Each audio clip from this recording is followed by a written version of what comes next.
सबसे पहले तो no your exam well, this is the tip number 1।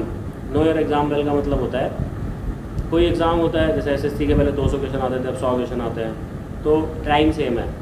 तो अगर जैसे यूपीएससी में 100 क्वेश्चन आते हैं और 2 घंटे होते हैं, तो आपको लगभग एक क्वेश्चन के लिए 1 मिनट मिल जाएगा अगर आप 20 मिनट हटा दो तो you will get 1 question per minute which is very decent, ठीक है।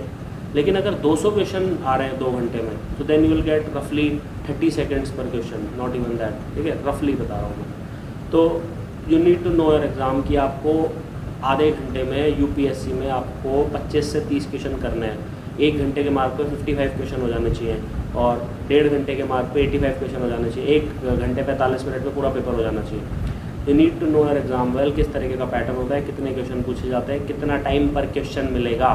अगर ये सब क्लियर नहीं है आपको, तो एग्ज़ाम हॉल में जाके बहुत सारी दिक्कतें हो जाती हैं, ठीक है। So the first and the foremost thing which you need to understand is कि आपको एग्ज़ाम के बारे में इनसाइड आउट पता होना चाहिए, ठीक है।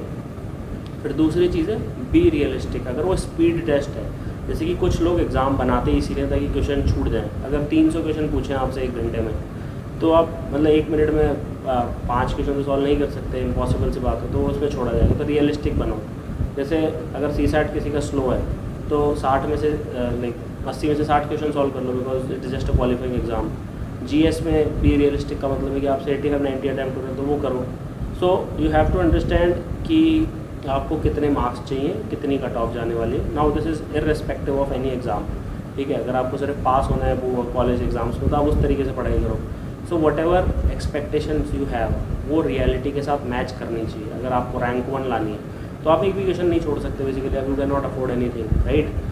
तो third tip is if there is no negative marking, please do not leave anything, ठीक है। This is the third tip. अगर किसी एग्ज़ाम में नेगेटिव मार्किंग नहीं है, तो आप प्लीज़ एक भी क्वेश्चन मत छोड़ना।